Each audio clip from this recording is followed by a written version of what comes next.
오늘 여호수아서 8장 말씀의 배경은 이스라엘 백성들이 이제 광야 생활을 지긋지긋한 40년간 광야 생활을 다 마치고 드디어 요단강을 넘어가서 그 가나안 땅을 차지를 하면서부터의 말씀이 여호수아서의 말씀이 이제 쫙 진행이 되는데요.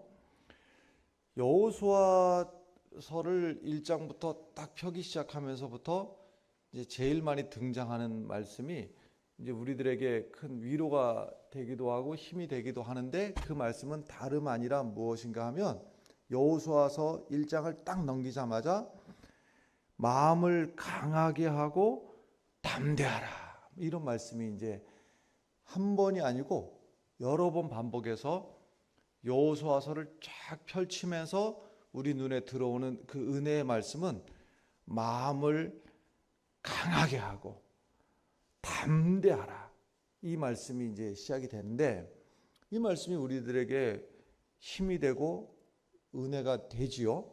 그런데 어찌 보면 이 말씀은 당연한 말씀이에요. 왜냐하면 요단강을 건너가서 가나안 땅을 차지한다고 하는 것은 그냥 빈 땅 어서 오시옵소서 아무나 이게 아니고, 이미 그 땅에는 살고 있는 주민들이 있어요. 땅 임자들이 있다 이 말이에요. 그러니까 가나안 땅을 차지한다고 하는 것은 전쟁을 벌여서 이겨서 뺏어야지만 그 땅을 차지하는 거예요. 그러니까 지금 해야 될 일이, 여호수아와 이스라엘 백성들이 해야 될 일이 뭐냐면 전쟁입니다. 그러니까 전쟁을 하는데 마음을 강하게 해라, 마음을 담대하게 해라, 이 말씀은 물론 은혜의 말씀이고 힘이 되는 말씀이지만, 우리가 고개를 끄덕끄덕 당연히 전쟁하는 사람한테 비겁해라, 두려운 마음을 가져라, 이럴 수는 없잖아요. 그러니까 당연한 말씀이에요, 전쟁을 앞두고. 그런데 여호수아서 1장 8절에 조금 이상한 말씀이 나와요. 우리가 고개를 갸우뚱 좀 해야 돼요. 그 갸우뚱 안 하면 성경을 집중해서 읽은 게 아니에요. 여호수아서 1장 8절에 이렇게 되어 있어요. 율법책을 내 입에서 떠나지 말게 하며, 그리고 주야로 그것을 묵상하여, 하나님의 말씀을 떠나지 않게 하는데 주야로, 밤낮으로 그 말씀을 묵상하고, 성경 말씀을 묵상해라 이거예요. 그 안에 기록된 대로 다 지켜 행하라. 그리하면 내 길이 평탄하게 될 것이며 내가 형통하리라. 이 말씀을 그냥 이상하지 않다 이렇게 받아들이면 지금 여호수아와 그 백성들이 처한 상황을 전혀 남 얘기로만 생각하는 거예요. 자, 지금 뭐 하는 중이라고 그랬어요? 전쟁 중입니다. 전쟁 중에, 전쟁이면은 보통 우리가 아는 전쟁 상상해봐요. 이렇게 참호 텐트죠. 지휘부 텐트가 있겠지요. 그럼 여기서 늘 뭐 해야 됩니까? 작전회의. 자, 1대대는 앞으로, 2대대는 옆으로, 뭐 후방에서는 누가, 무기는 몇 개가 어디로, 이런 게 지금 진행이 돼야 되잖아요. 이 여호수아를 비롯한 이 지도자의 지휘 캠프에서는. 근데 여기서 뭐 하라고요? 지금 성경 공부하라니. 성경 공부. 성경을 펼쳐놓고 성경 공부하고 있으라는 거예요. 이게 납득이 됩니까? 전쟁 중에 마음을 강하게 하고 담대하고 싸워 이기고, 이건 여기까지는 이해됐다 이 말이에요.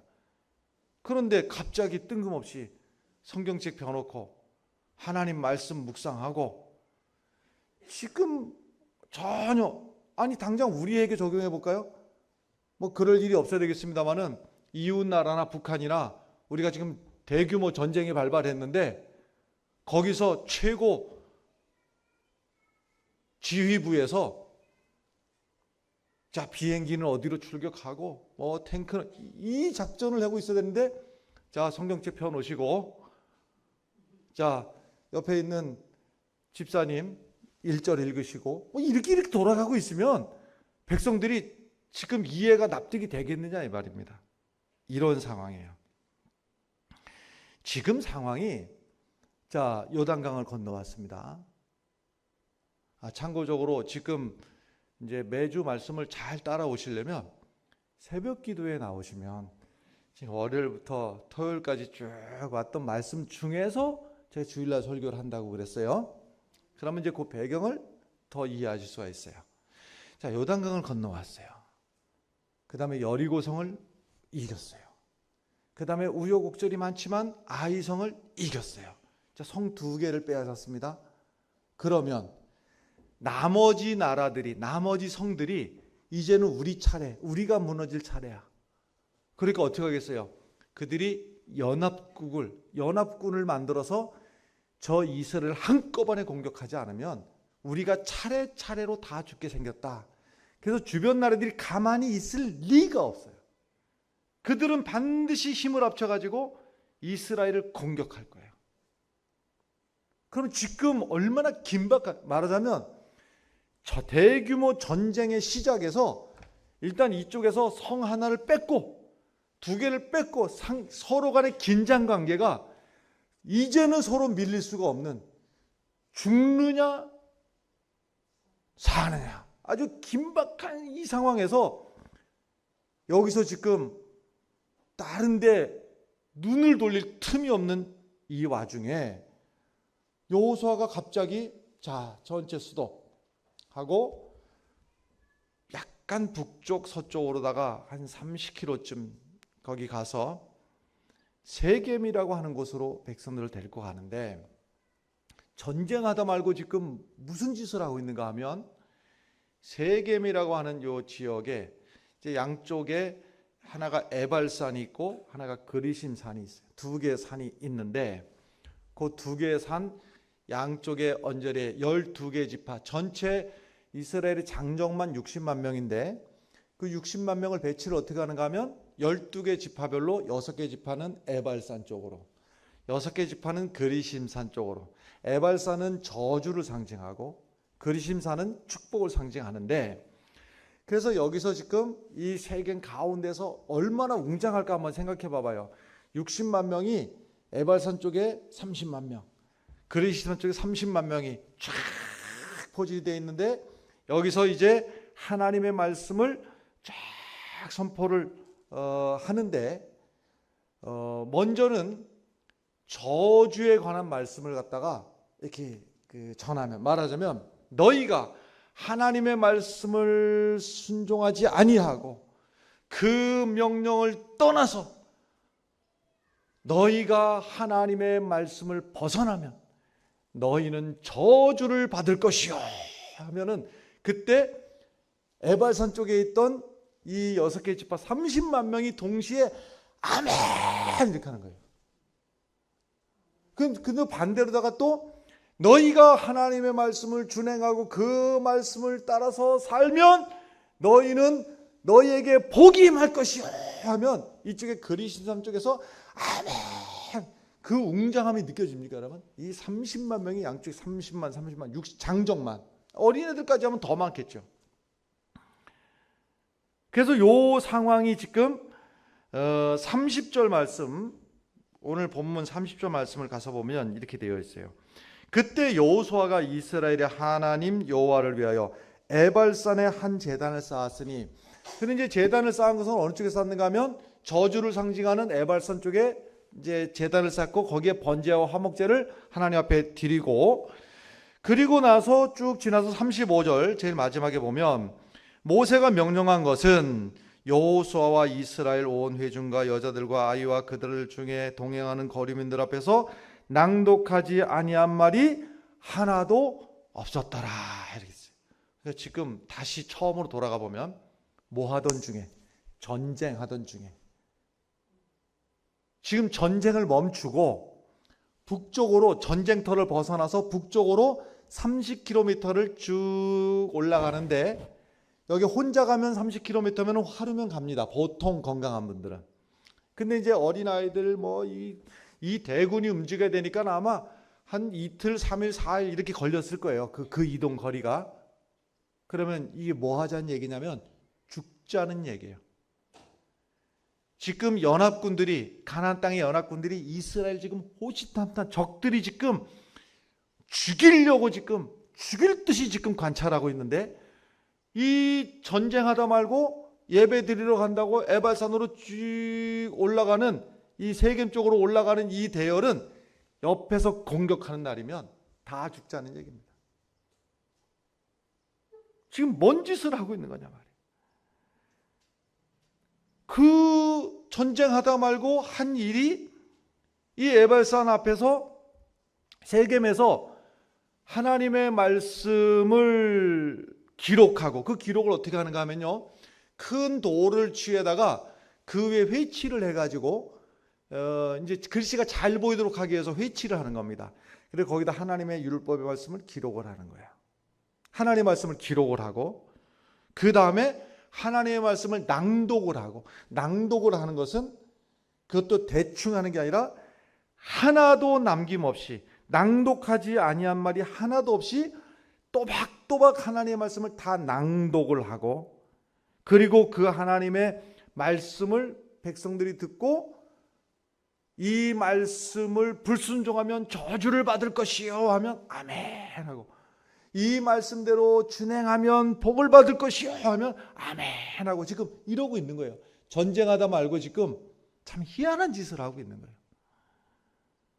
그런데 여호수아가 왜 전쟁하다 말고 이 짓을 지금 하고 있느냐 하면, 여호수아의 기본적인 마음의 생각의 중심이 뭐냐면, 여호수아의 삶의 중심이 하나님 중심이었고, 그 생각 자체가 하나님 중심이었기 때문에 이 전쟁은 내가 작전을 잘 짜고 우리 군사가 많고 이것으로 이기고 지는 게 아니라, 이 지금부터의 이 모든 전쟁은 여호와께 달려있다. 하나님 앞에 달려있다. 혹시 예배 전에 아멘 안 하기로 서로 짰어요?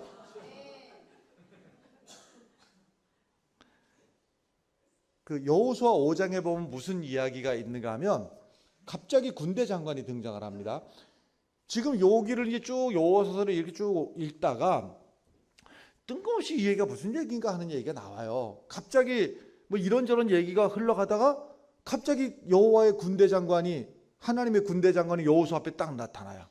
그럴 때 이제 그 우리말로 쉽게 제가 번역을 해서 말씀드리면, 여호수아가 묻습니다. 너는 저 적군 편이야, 우리 편이야? 그러니까 여호수아가 갑자기 낯선 누군가를 만난 거예요. 그게 이제 결과적으로는 여호와의 군대 장관, 하나님의 군대 장관이에요.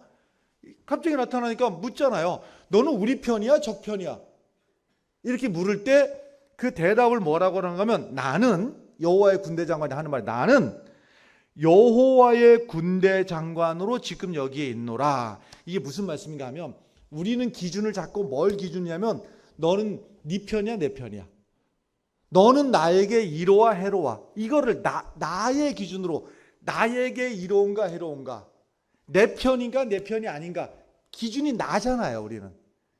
근데 또 다른 기준이 있다는 거예요. 그 기준이 뭐냐면, 네 편도 아니고 내 편도 아니고, 그게 아니고 나는 누구 편이라고? 나 하나님 편이야. 나는 이 하나님을 중심으로 한 기준도 있다는 거예요.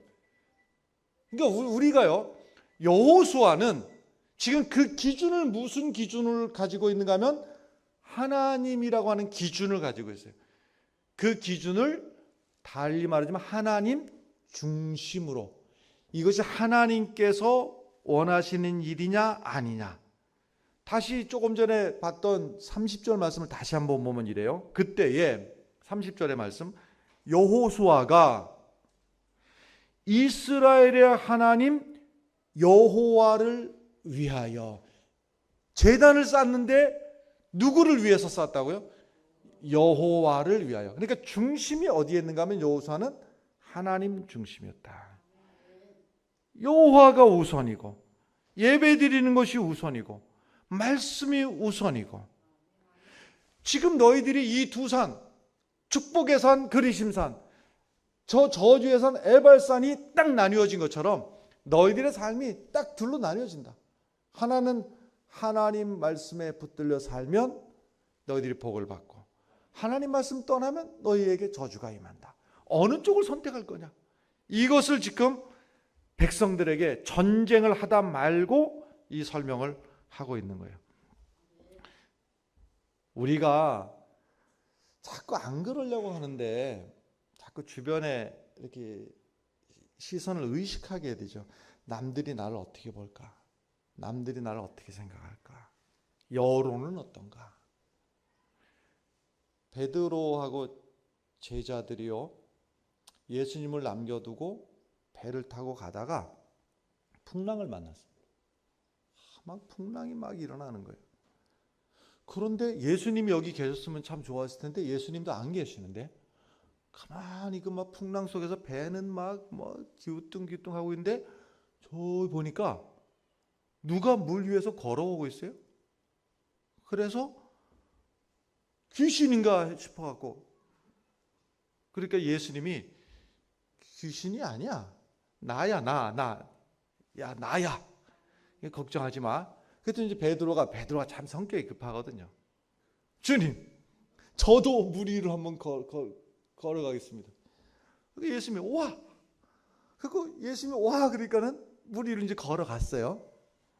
그 다음에 물 위를 걸어가다가 어떻게 됐습니까? 맞아. 야, 여기서 퀴즈 한번 하겠습니다. 우리 결과는 알죠? 예수님을 보고 가다가, 예수님을 보고 갔으면 계속 갔을 텐데 예수님을 보지 않고 뭐를 보고?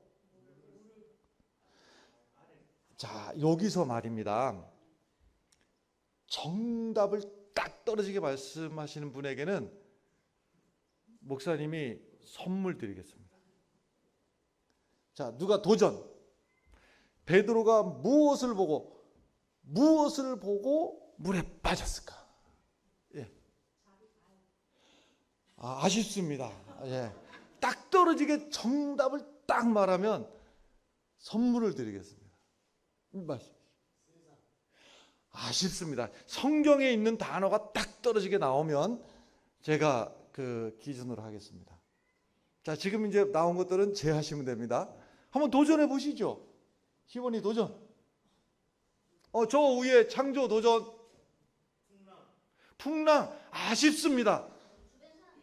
예, 여전히 성경 기준은 늘 성경. 무엇을 보고 빠졌을까? 물. 아쉽습니다. 힌트 두 글자. 바다, 파도. 죄송합니다만 성경에 나오는 정답은 아닙니다. 풍랑 나왔지만은 아니요. 감사합니다. 여러분들이 이렇게 모른 척 해주셔야지 목사님이 설교를 할 수가 있어요. 여러분들이 너무 잘 알면 목사님이 설교하기가 어렵습니다.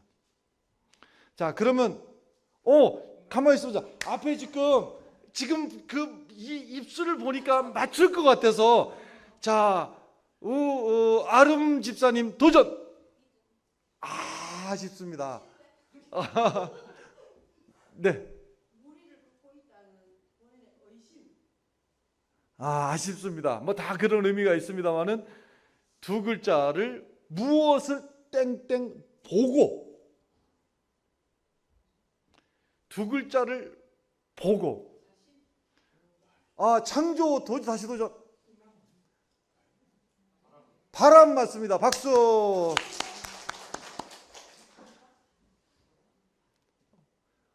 저 나중에 성경 찾아보십시오. 나중에 성경 찾아보면 마태복음을 기준으로 해서 보면 바람을 보고. 네. 선물은 예배 끝나고 드리겠습니다. 바람을 보고 빠져버렸습니다. 무슨 말씀인가 하면, 우리가 언제 실패하는가 하면요, 우리는 나도 모르게 자꾸 어떻게 바람이 흘러가고 있는지를 자꾸 우리는 보게 돼요. 뭐냐면 지금 유행이 뭐냐, 사람들의 여론이 뭐냐, 여기를 자꾸 신경 쓰는 거예요. 여기에. 그게 뭐라고요? 빠지고 넘어지고 실패하는 시작이 바람을 따라가는 거예요.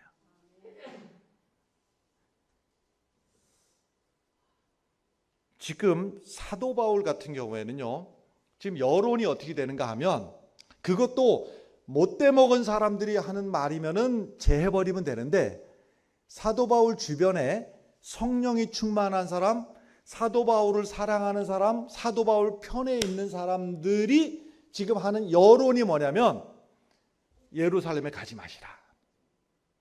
예루살렘에 가면 화를 당할 것이다. 근데 사도 바울은 지금 예루살렘을 가야 되겠다고 판단하는 거예요. 하나님이 내게 주신 사명이 있다고 생각을 하는 거예요. 주변에 있던 이 디아스포라 교회들이 예루살렘 교회를 위해서 헌금을 했고, 그 사랑의 헌금을 예루살렘 교회에 갖다 줘야 되겠다고 생각을 했고, 그리고 가서 화를 당할지라도 나는 예루살렘으로 간다. 그래서 결국은 예루살렘으로 간 일 때문에 예루살렘에서 불의한 체포를 당하고 불의한 재판을 받고 그 다음에 로마로 호송되고 그 다음에 순교하고 이런 수순으로 넘어가잖아요. 그 예루살렘에만 안 갔으면 사도 바울은 그 어려움 당치 않고 지낼 수가 있었어요. 근데 여론이 어땠느냐? 여론은요, 그것도 나쁜 사람들 얘기가 아니라 성령이 충만한 사람, 사도 바울을 걱정하는 사람, 함께 믿음의 사람을 생활하는 사람 모두가 말하기를 어떻게 말을 했는가 하면, 가지 마라. 지금 분위기 안 좋다. 지금 예루살렘 안 가는 게 너한테 이로울 것 같다. 그런데 그 여론, 그 바람, 그 분위기를 알겠는데 나는 내 길을 가리라. 할렐루야. 이게 믿음의 사람들의 선택이에요. 여론에 따라서, 바람에 따라서가 아니라는 것이죠. 지금 여호수아가 자, 하나님 앞에 제단을 쌓자. 말이 제단을 쌓자, 이게 무슨 뭐 말로 끝나는 일이 아니라 이 대군을 30km를 이동을 해야 되는 일이고, 양쪽 산에 배치를 해야 되고, 그 다음에 제단을 쌓는 일이 뭐 우리처럼 그냥 잠깐 우리 간단하게 예배나 드리고 하실 때 이 간단하게 예배가 안 되는 거예요. 지금 이게 짐승을 잡아야 되고 불을 살라야 되고, 그 사이에 적군들이 몰려오면 몰살당하는 이거를 감수하고 몇 날 며칠 이 제사를 위해서 몇 날 며칠을 보내는 거예요. 그럼 옆에서 아무도 말을 안 했을까? 여호수아에게 반드시 제정신 바뀐 참모들이면 여호수아에게 죄송하지만 드릴 말씀이 있는데요, 우리가 지금 이거 할 때 아닙니다. 일단 알겠는데 하나님 말씀 우리가 안 따르겠다는 게 아니고 제사를 안 하겠다는 게 아니라 지금 전쟁 중이니까 전쟁 끝내놓고 적들을 섬멸하고 정복하고 그리고 합시다. 이런 여론이 왜 없었겠어요? 얼마나 많은 옆에서 조언이 제발 지금은 아니다. 여러분, 우리가 하나님을 믿더라도 이게 굉장히 위험한 것인데요, 내 방식대로 믿겠다. 내 방식대로. 그게 어찌 보면 굉장히 합리적인 것 같죠. 내 방식대로, 내가 알아서 믿겠다. 여러분, 우리가 신앙생활을 한다고 하는 것은 그 내 방식대로 믿겠다, 이것을 다른 말로 하면 뭐라고 하는가 하면요, 미신이라고 하는 겁니다. 내 방식대로. 점쟁이 앞에 가서 어떻게 합니까? 내 방식대로, 내가 원하는 대로, 내 입맛에 맞게. 그렇게 신앙생활을 하는 게 미신인 거예요. 하나님 앞에서는 내 방식대로가 아니라 하나님 방식대로, 하나님의 말씀이 중심이 되어서, 하나님이 중심이고 하나님 말씀이 중심이지 내가 중심이 아니다 하는 말씀입니다.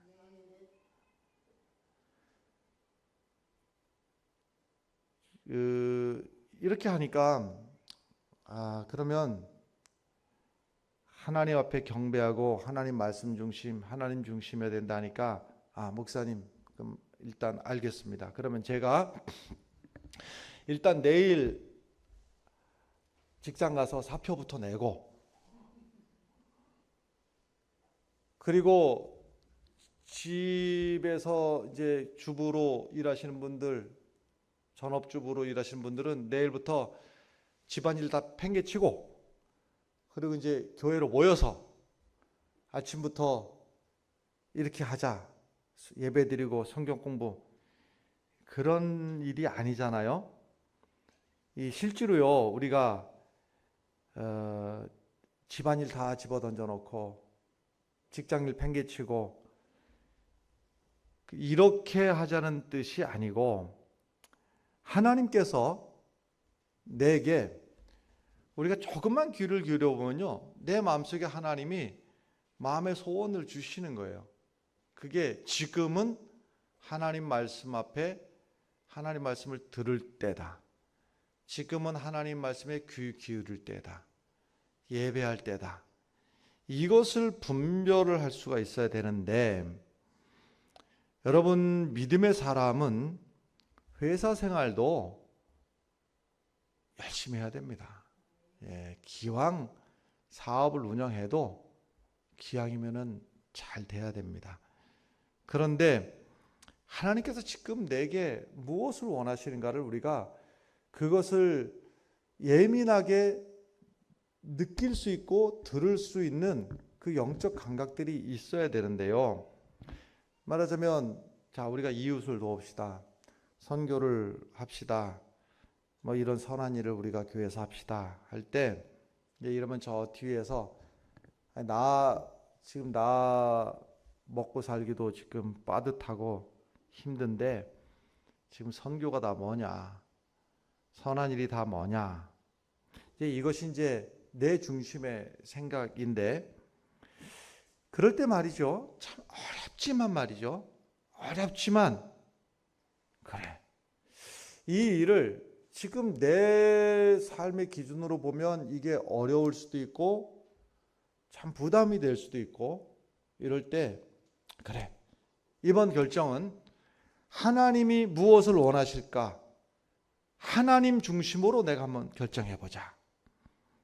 이것이 한 번, 두 번 반복해서 이어지는 가운데 내가 점점 하나님 중심으로 내 삶이 재편되기 시작을 해요. 이스라엘 역사 속에서, 이스라엘 역사 전체, 성경, 구약 성경 전체를 통해 주시는 이스라엘 역사에서 예외 없이 하나님의 그 원하시는 것이 무엇일까? 하나님 중심, 하나님의 생각에 예민했던 때에는 100% 그 역사가 단 1% 예외 없이 역사적으로 찬란하게 빛났습니다.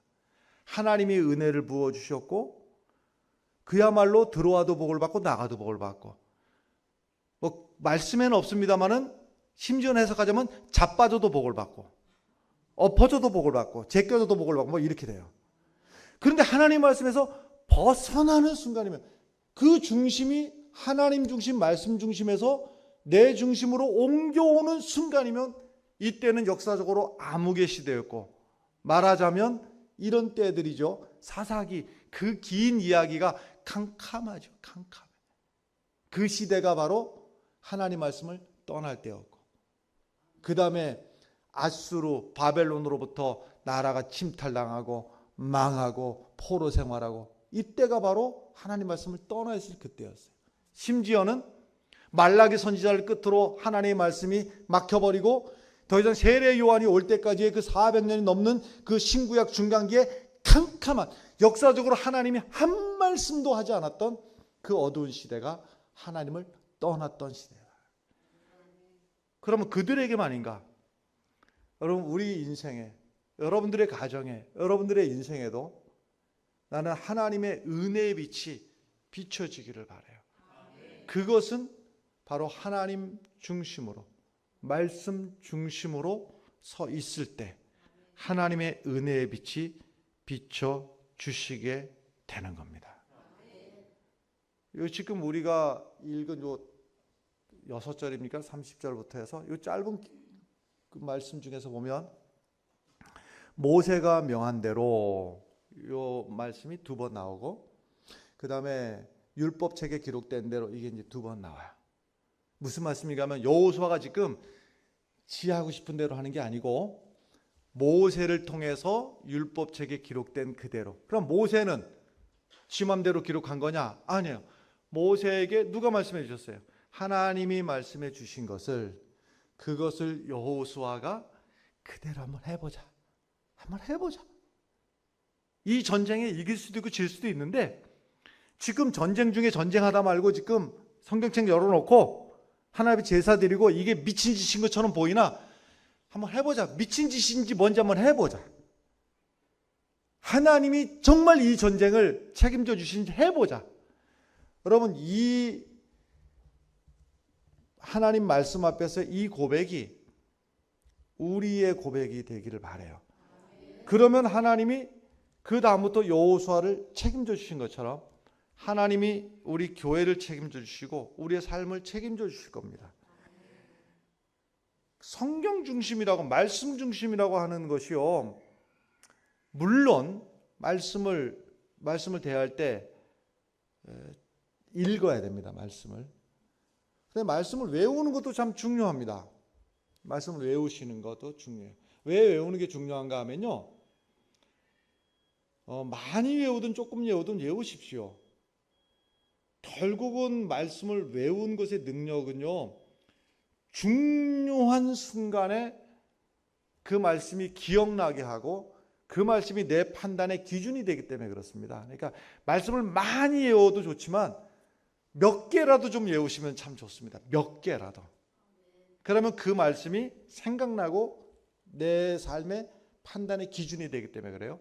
그래서 말씀을 읽고 외우고 듣는 걸 열심히 하셔야 됩니다. 물론 필사 쓰시는 것도 참 좋습니다. 듣는 걸 열심히 한다, 이 말씀 뭐냐면요, 설교자를 통해서 주시는 하나님의 말씀을 받아들일 준비를 하셔야 됩니다.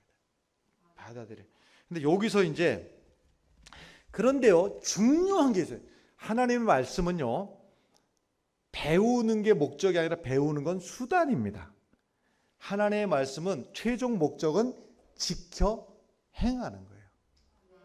자, 그런데 이제 하나님 중심, 말씀 중심, 그 다음에 이제 교회 중심이라고 하는 것에 지금 요 그리심산 에발산의 요 모델이 우리 교회의 모델이 되었으면 좋겠어요. 무슨 말씀인가 하면, 요건 좀 듣고 아멘을 해야 돼요. 무슨 내용인지를 이제 제가 다시 설명드릴게요. 에발산은 저주의 산, 그리심산은 축복의 산인데, 여기서 지금 이 가운데에서 양쪽에 지금 선포하는 말씀은 무엇인가 하면 두 가지라고 했어요. 하나님 말씀에 불순종하고 떠나면 저주를 받을 것이요. 그러면 뭐라고 그랬다고요? 아멘 했다고 그랬어요. 요거를 잘 생각해야 돼요. 그 다음에 너희들이 하나님 말씀에 순종하고 너희들이 따르면 복을 받을 것이요. 그러면 그리시삼 쪽에서 아멘. 이게 이제 양쪽의 하모니가 쫙 이런, 이것이 우리 교회의 모습이 돼야 된다. 무슨 말씀인가 하면, 제가 이제 반대적인 얘기를 할게요. 목사님을 통해서 주시는 말씀은 오늘 말이죠, 이렇게 말씀하시는 분들이 혹간 있어요. 오늘 목사님이 내게 무슨 억하심정이 있어서, 그들이 하는 말을 제가 액면 그대로 할게요. 나를 깔려고. 이게 제 표현이 아니라 목회 현장에서 흔히 듣는 소리예요. 제가 정확하게 말씀드릴게요. 우선 개별적으로 여러분들이 여기 가서 설교를 한번 해보실래요? 한번 해보시려면요, 누구 한 사람 생각하고 그 한 사람을 맞춰서 할 만한 여유가 없어요. 전국에 있는 어떤 목사님 설교할 때도 어느 암흑의 억가심정이 있어갖고 그 말을 설교에 할 여유가 없어요. 한번 와서 해보세요. 한번 내 말이 이해가 되는가? 실제로 그렇지는 못해요. 그럴 수가 없어요. 그러나 받아들이는 성도들은 어떻게 받느냐? 오늘 주의 종을 통해서 주시는 저 말씀은 나에게 주시려고 오늘 준비된 말씀이다. 이렇게 하고 아멘으로 받으시는 거예요. 그런데 말입니다, 지금 여호수아가 요 세겜에서 했던 이 연출을 지금 한국 교회에서 하잖아요. 목사님 절반은 쫓겨납니다. 왜냐? 자, 이렇게 설교한 걸 여러분들이 받아들이시겠느냐 말이에요. 여러분들이 그따위로 신앙생활 하다가는 저주받지, 저주받아. 이렇게를 한 거예요, 지금 세겜에서요. 그거를 이스라엘 백성들이 뭐라고 받았다고요? 아멘! 하고 받았다는 거예요. 그따위로 신앙생활 하다가는 이름만 장로고, 이름만 집사고 말이야. 뭐 하는 짓거리요? 이러면 안 돼, 이러면 안 돼. 이러면 하나님 앞에 벌 받지. 하나님 벌이지. 이러면요, 아멘이 아니라, 설교 끝나고 보자. 두고 보자. 그래가지고 그 목사님은 그 교회에서 목회를 더 이상 할 수가 없었더라. 한국교회 현실이에요. 무슨 말씀인지 아시겠어요? 하나님 말씀 앞에 저주를 받을지어다 해도 그 말이 저주를 받을지 이 말이 무슨 말이에요? 하나님 말씀 앞에 돌이켜서 하나님 말씀 앞에 복 받기를 바란다는 애달픈 마음으로 말씀을 떠나면 저주를 받을지어다. 이 말씀을 아멘으로 받을 수 있으면 복된 길로 서게 되는 거예요. 그걸 아멘으로 못 받으면 말이죠. 두고 보자. 그 두고 본 결과가 뭐냐? 내가 하나님의 말씀으로부터 점점 멀어지고 내가 듣고 싶은 소리나 하는 대로 기웃기웃거리고 신앙의 방랑자로 이 교회 한번 갔다가 저 교회 한번 갔다가 또 처음에는 저 목사님 마음에 들었다가 10번 또 들었다가 한 번 또 내 마음에 삐끗하는 수가 있으면 삐끗하면 하나님의 말씀이 잘못됐겠어요? 그 말씀을 잘못 들은 내가 잘못됐겠어요? 이 말씀을 심각하게 들어야 됩니다. 하나님 말씀을 떠나면 저주를 받을지어다 해도 아멘으로 받으셔야 돼요. 하나님의 말씀 앞에 순종해서 복을 받을지어다 해도 아멘을 해야 됩니다. 이것이 우리 교회의 모습이 되어지길 바랍니다. 교회 중심이라고 하는 것은 내 중심이 아닌 거예요. 내 마음에 드는 교회를 찾아다니면 일평생 유랑하다가 끝나는 거예요. 신앙생활에 유랑인들이 되지 않으시기를 바라요. 신앙생활에 유랑인이 되지 않고 하나님의 말씀 앞에 나를 쳐 복종시키는 것이죠. 그것이 하나님 중심, 말씀 중심, 교회 중심이 되는 거예요. 아무쪼록 여러분 우리 신앙생활 하더라도 그랬다더라. 남 얘기로다가는 제발 신앙의 이야기가 남 얘기로 하는 것은 더 이상 하지 마시기 바라요. 아무개 권사는 참 그렇게 하나님 앞에 순종했더니만 그렇게 복을 받았대더라. 또 아무개는 그랬대더라. 어쩌라고. 그 고백이 내 고백이 돼야 돼요. 내가 내 삶의 기준을 내 기분 내키는 대로 내 마음에 드는 대로 내 중심으로 살았다면 야 한번 해보자. 나도 한번 해보자. 이것을 하나님이 원하실까? 아닐까? 하나님 중심으로. 말씀에서는 이것이 어느 쪽이 하나님의 말씀이 나를 인도할까? 말씀 중심으로. 이 교회 공동체에 내가 어떻게 하는 것이 이 교회 공동체를 세워가는데 내 기분, 내 혈기가 아니라 이 교회 공동체를 위해서 내가 어떻게 헌신할까? 교회 중심으로. 그럴 때에 그 숱하게 들었던 그 많은 간증의 이야기가 바로 여러분과 저 사이의 간증이 되기를 바라고, 욥의 표현대로 하자면 귀로 듣던 하나님, 눈으로 배움는 그 현장이 여러분들의 삶의 현장이 되시기를 간절히 바랍니다.